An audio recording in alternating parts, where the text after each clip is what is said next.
திராவிட முன்னேற்றக் கழகத்தின் மூத்த நிர்வாகியும் திமுகவின் மூத்த அமைச்சருமான துரைமுருகன் அவர்கள் அப்பல்லோ மருத்துவமனையில் அவசர சிகிச்சை பிரிவில் அனுமதிக்கப்பட்டுள்ளார்.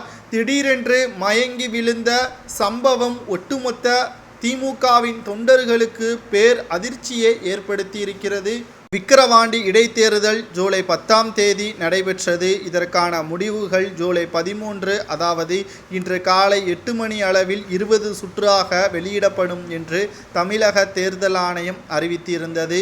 முதலாவதாக தபால் ஓட்டில் இருந்து 20வது சுற்று வரை திமுக முன்னிலை பெற்றது. குறிப்பாக 1 லட்சத்திற்கு மேற்பட்ட ஓட்டுக்களை பெற்று திராவிட முன்னேற்றக் கழகத்தின் வேட்பாளர் அன்னியூர் சிவா அவர்கள் வெற்றியடைந்திருக்கிறார். தமிழகம் முழுவதும் பட்டாசுகளை வெடித்து கொண்டாடியும் வருகிறார்கள். வெற்றி செய்தியை அண்ணா அறிவாலயத்தில் கொண்டு செல்வதற்காக துரைமுருகன் அவர்கள் அறிவாலயத்திற்குள் வரும் வழியில் மயங்கி விழுந்து பேர் அதிர்ச்சியை ஏற்படுத்திவிட்டார். குறிப்பாக உடல்நலை குறைவின் காரணமாக அமைச்சர் துரைமுருகன் அவர்கள் தற்பொழுது அப்பல்லோ மருத்துவமனையில் தீவிர சிகிச்சை பிரிவில் அனுமதிக்கப்பட்டிருக்கிறார். முதல்வர் ஸ்டாலின் அவர்கள் நேரடியாகவே துரைமுருகனை சந்தித்து நலம் விசாரிப்பதற்காக சென்ற பொழுது அவரை யாரும் பார்க்க முடியாது என்று மருத்துவர்கள் தெரியப்படுத்திவிட்டார்கள். திடீரென்று மயங்கி விழுந்ததால் வெற்றியை கொண்டாட முடியாத அளவிற்கு ஸ்டாலின் அவர்கள் இருப்பதாகவும் துரைமுருகன் அவர்கள் மிக பெரிய அளவில் கவலைக்கிடமாக இருப்பதாகத்தான்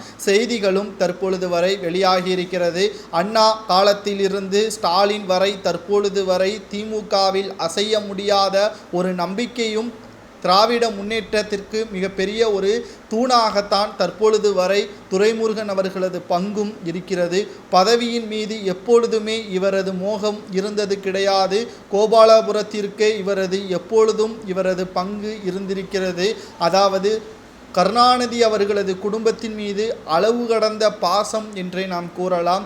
முதல்வர் பதவி கலைஞர் அவர்கள் இறப்பிற்கு பிறகு 2021 சட்டமன்ற தேர்தலில் திமுக வெற்றியடைந்த பொழுது முதல்வராக யார் பொறுப்பேற்பார் என்று பலரும் விவாதிக்கப்பட்ட பொழுது எனக்கு முதல்வர் பதவியில் நாட்டம் அல்ல, ஸ்டாலின் தான் அதற்கு தகுதியானவர், கலைஞரின் இரத்தம்தான் அதற்கு தகுதியானவர் என்று அப்பொழுதே ஸ்டாலின் குடும்பத்தை உசர்த்தி பேசியது யாராலும் அதை மாற்று சொல்ல முடியாது. தற்பொழுது வரை துரைமுருகன் அவர்கள் திமுகவில் ஒரு மிகப்பெரிய ஒரு ஆணிவேராகத்தான் இருக்கிறார். இவரது திடீர் மயங்கி விழுந்த சம்பவம் ஒட்டுமொத்த திமுகவிற்கும் அதிர்ச்சியை ஏற்படுத்தியிருக்கிறது. சொல்லப்போனால் திராவிட முன்னேற்றக் கழகத்திற்கு பேர் இழப்பாக இந்த துயரம் அமைந்திருப்பதாக செய்திகள் வெளியாகியிருக்கிறது.